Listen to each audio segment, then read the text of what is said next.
Assalamualaikum warahmatullahi wabarakatuh. Para pemirsa, kali ini kami akan menjelaskan akidah ketuhanan yang diyakini oleh kelompok Wahabi tentang makna wajah bagi Tuhan. Yang mana nanti pemirsa akan menilai apakah keyakinan tersebut benar atau batil. Karena orang yang akalnya waras pasti dapat membedakan mana yang hak dan yang batil, mana pemahaman yang menyimpang dan yang tidak. Demikian pula akal manusia dapat membedakan mana pencipta dan mana makhluk. Ini barometer pertama untuk menentukan apakah suatu kelompok itu akidahnya benar ataukah keliru.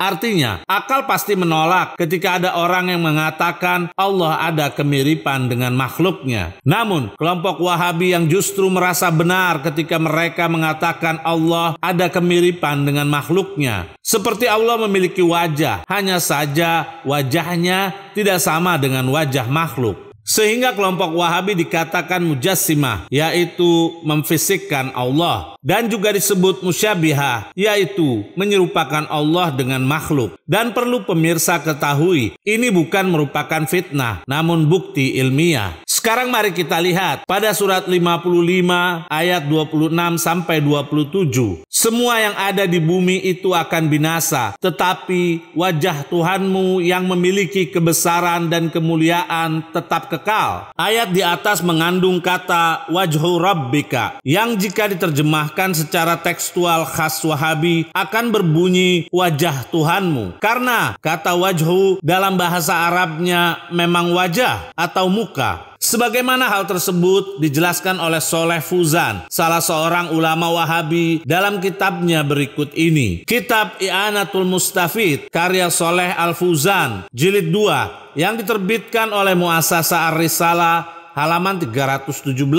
Soleh Al-Fuzan berkata, Allah telah menetapkan wajah baginya dan mensifati dirinya dengan keagungan dan kehormatan.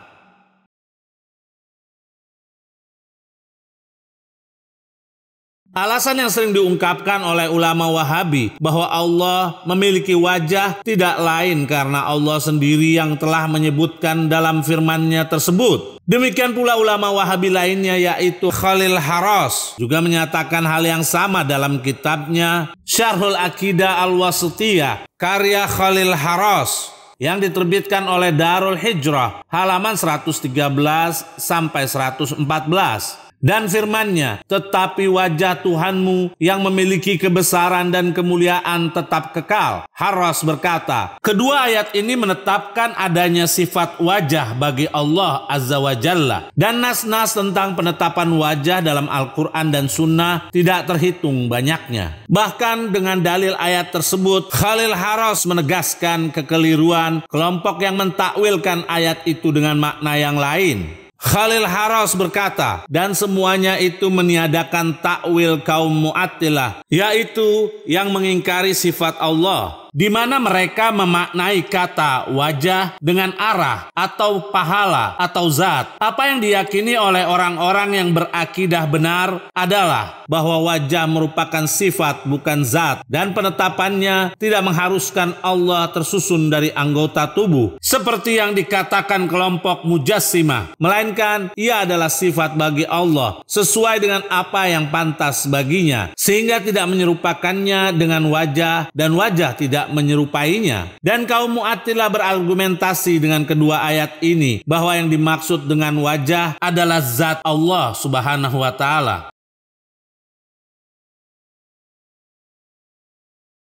Ulama Wahabi satu ini justru menilai bahwa yang memahami Allah memiliki wajah adalah orang-orang yang benar dalam pemahamannya. Dengan kata lain, siapapun yang tidak meyakini dan menolak Allah memiliki wajah, berarti dia termasuk orang-orang yang batil. Lihatlah baik-baik bagaimana kelompok Wahabi ini dengan pedenya mengatakan bahwa makna wajah bagi Allah adalah wajah yang sebenarnya. Hal itu sebagaimana dijelaskan Al-Utsaimin, seorang ulama Wahabi, dalam kitabnya Syarah Lum'ah Al-I'tiqad karya Al-Utsaimin yang diterbitkan oleh Muassasah Ar-Risalah cetakan kedua tahun 1984 halaman 26-27. Al-Utsaimin berkata, firman Allah, tetap kekal wajah Tuhanmu yang memiliki kebesaran dan kemuliaan. Al-Utsaimin berkata, para ulama terdahulu, yaitu salaf, telah sepakat dalam menetapkan adanya wajah bagi Allah. Kami tegaskan, menetapkan adanya wajah bagi Allah. Maka wajib menetapkannya, yaitu wajah bagi Allah tanpa takwil, pengingkaran, kebagaimanaan, dan penyamaan. Karena itu adalah wajah secara hakiki. Kami tegaskan, wajah secara hakiki yang layak bagi Allah.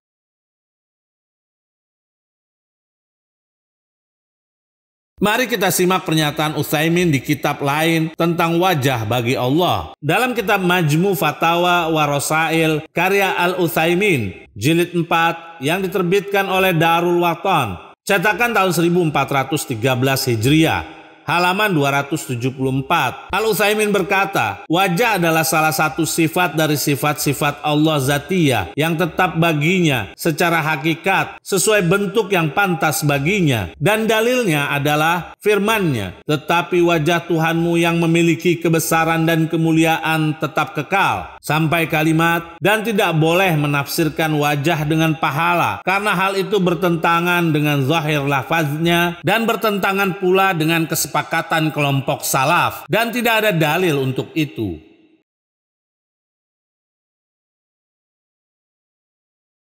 Artinya, kelompok Wahabi yang keilmuannya merujuk pada Utsaimin memang memahami wajah tersebut sebagaimana wajah yang kita pahami dan kita dapat bayangkan, yaitu wajah atau muka. Hal semacam ini memang benar diakui oleh Utsaimin dalam kitabnya Majmu' Fatawa wa Rasail jilid 8 halaman 237. Al-Utsaimin berkata, kata wajah maknanya telah diketahui, tetapi kebagaimanaan itu tidak diketahui. Kita tidak mengetahui wajah Allah Azza wa Jalla sebagaimana semua sifat-sifatnya yang lain. Akan tetapi kami percaya bahwa Allah memiliki wajah yang disifati dengan keagungan dan kemuliaan, dan disifati dengan kemegahan, kebesaran, serta cahaya yang agung.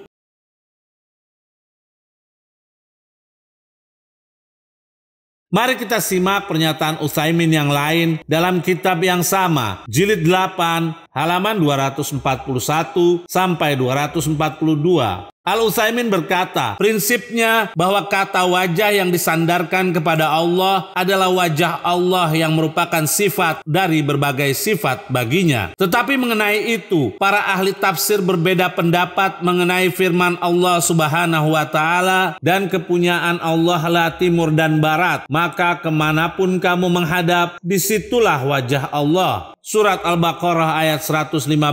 Kalimat ainnama tuwallu, kemanapun kalian menghadap, yakni kemanapun kalian dihadapkan wajah-wajah kalian ketika sholat, fasamma, disitulah, yakni disitulah terdapat wajah Allah. Kemudian Utsaimin menukil beberapa pendapat ulama tentang wajah bagi Allah. Yang penting di sini, mari kita simak apa pendapat Utsaimin sendiri. Utsaimin berkata, akan tetapi pendapat yang benar ialah bahwa yang dimaksud dengan wajah di sini adalah wajah Allah yang hakiki. Kami tegaskan, wajah Allah yang hakiki. Artinya, ke arah manapun kalian menghadap, disitulah terdapat wajah Allah. Karena Allah meliputi segala sesuatu. Dan berdasarkan riwayat dari Nabi SAW, orang yang sholat, bila dia berdiri melaksanakan sholat, sesungguhnya Allah berada di hadapannya. Oleh karenanya, beliau melarang meludah ke arah depan, karena Allah berada di hadapannya.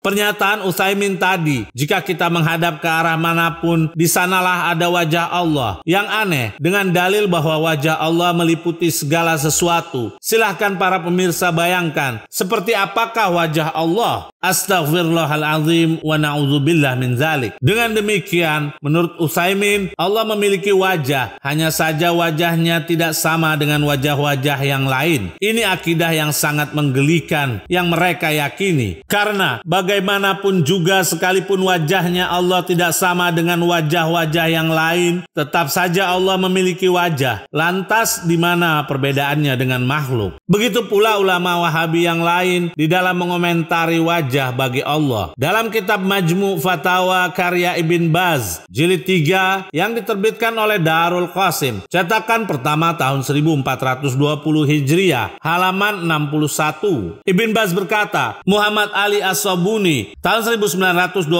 Masehi sampai tahun 1930 Masehi, semoga Allah memberinya petunjuk, telah menyatakan bahwa Allah yang Maha Suci terhindar dari berbagai bentuk fisik, yaitu biji mata, lubang telinga, lidah, dan pangkal tenggorokan. Menurut Ibn Baz, bahwa ini bukan mazhab Ahlus Sunnah, akan tetapi dari ucapan-ucapan ahli kalam yang tercela, sampai kalimat, yaitu dari ucapan ahli bid'ah, bukan dari ucapan ahli sunnah.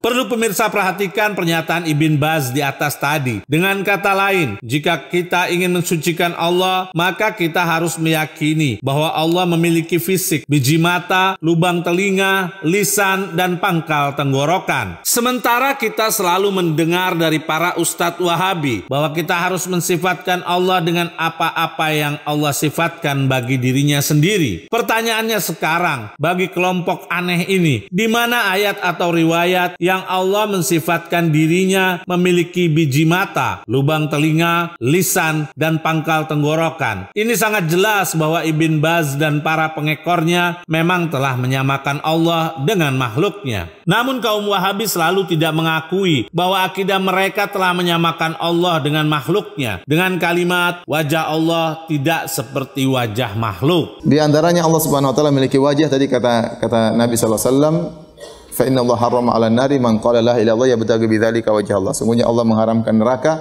bagi orang yang mengucapkan la ilaha illallah mengharapkan wajah Allah. Berarti Allah memiliki wajah. Makanya Allah menyebutkan, Nabi menyebutkan Allah memiliki wajah, dan ini akidah Ahlussunnah wal Jamaah. Ya.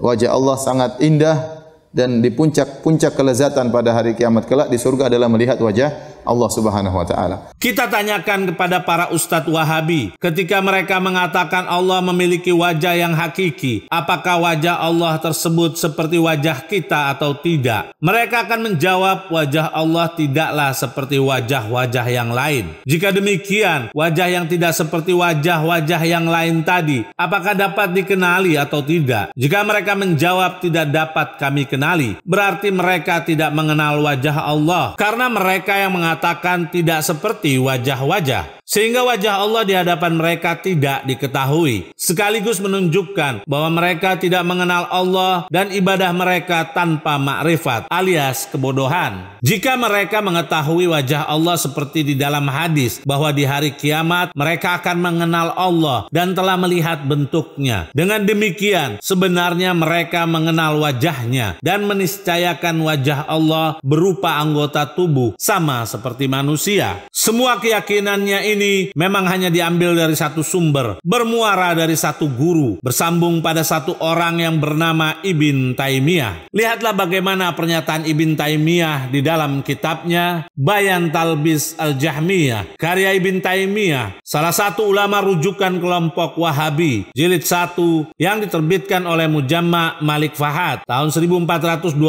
Hijriah, halaman 373. Ibn Taimiyah berkata, mereka, yaitu sebagian ulama, juga mengatakan sesungguhnya tangan dan wajah tidak lain adalah fisik, maka tangan Allah dan wajahnya juga seperti itu. Karena yang disifati dengan hal itu tidak lain adalah merupakan bentuk fisik, sampai kalimat, lalu di mana kesalahannya pada ungkapan ini? Tidak ada dalam Al-Quran, Sunnah, dan pendapat salah satu salaf umat ini beserta para imamnya bahwa Allah bukanlah fisik, yakni Allah adalah fisik, dan sesungguhnya sifat-sifat Allah bukanlah fisik, maka penolakan makna-makna yang telah ditetapkan oleh syariat dan akal dengan penafian secara lafaz yang tidak dinafikan maknanya oleh syariat dan akal merupakan kebodohan dan kesesatan.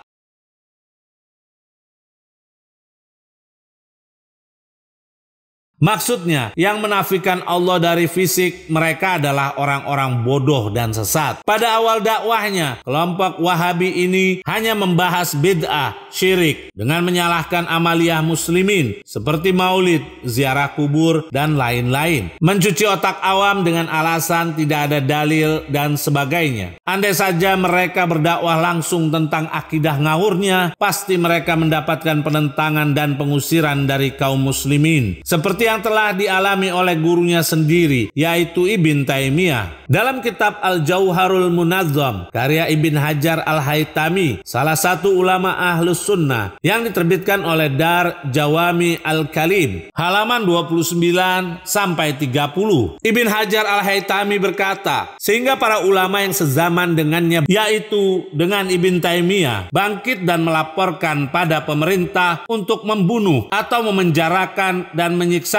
Maka pemerintah memenjarakannya sampai mati dan padamlah bid'ah-bid'ah tersebut serta hilanglah kegelapan. Kemudian para pengikutnya lah yang melanjutkannya, yaitu kelompok Wahabi di zaman sekarang ini. Seperti inilah penilaian dan kecaman Ibn Hajar Al-Haytami terhadap Ibn Taimiyah karena keyakinan yang dimilikinya menyimpang jauh dari ajaran Islam yang diyakini oleh Ahlus Sunnah sejati. Terbukti, salah satu di antara ulama mereka di abad ini yang selalu dijadikan rujukan oleh kelompok Wahabi, yaitu Al-Albani, di dalam mengomentari ayat tentang wajah bagi Allah. Di dalam kitab Fatawa Asy-Syaikh Al-Albani yang dikumpulkan oleh Ukasa Abdul Manan, yang diterbitkan oleh Maktabah Turas Al-Islami, cetakan pertama tahun 1994, halaman 523. Al-Albani berkata, Anda mendengar dari saya keraguan terkait kalimat yang Al-Bukhari katakan ini. Karena tiap-tiap sesuatu pasti binasa kecuali wajahnya. Maksudnya kecuali kekuasaannya. Yaitu Bukhari mentakwil wajah Allah dengan kekuasaannya. Al-Albani melanjutkan, saudaraku, ini tidak diucapkan oleh seorang muslim yang mukmin. Sampai kalimat, di dalam Bukhari tidak ada penakwilan seperti ini yang mengantarkan kepada pengingkaran terhadap sifat Allah.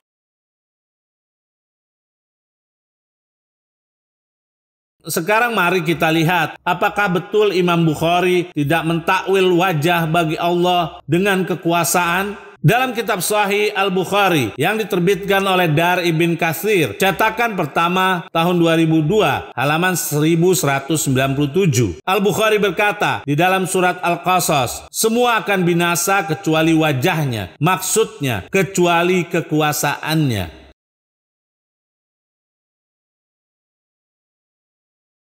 Luar biasa, Al-Albani telah menilai Imam Bukhari bukan seorang muslim karena telah mentakwilkan ayat wajah bagi Allah. Di dalam surat 28 ayat 88, Allah Subhanahu wa taala berfirman, semua akan binasa kecuali wajahnya. Pertanyaan yang wajib dijawab oleh kelompok Wahabi, lalu bagaimana dengan tangan, kaki, dan betis Allah? Apakah ikut musnah juga? Pertanyaan yang lain, apakah tangan Allah bukanlah betisnya? Dan wajahnya bukanlah jari-jarinya. Jika Allah memiliki betis, wajah, dan tangan, apakah itu merupakan kesempurnaan atau kekurangan? Pertanyaan kami untuk mereka, jika mereka mengharuskan kita mengimani zahir nas yang berbicara tentang sifat Allah, seperti tangan Allah, kaki Allah, mata Allah, dan selainnya, bagaimana dengan kalimat unta Allah, rumah Allah, ruh Allah, dan api Allah? Apakah ini termasuk sifat Allah juga? Atau itu hanya nisbat sebagai kemuliaan? Jika mereka menjawab bahwa sifat-sifat ini adalah nisbat kemuliaan, maka mereka telah mentakwilkan. Yang kami ingin tanyakan sekarang, sebetulnya kelompok Wahabi ini mengikuti siapa? Di satu sisi memuja Al-Albani, di sisi lain menjadikan Imam Al-Bukhari sebagai rujukan. Inilah yang pernah dikatakan oleh salah seorang ulama dan muhakkik yang terkenal. Berikut ini, di dalam kitab Musnad Ahmad yang ditahqiq oleh Hamzah Ahmad Zain,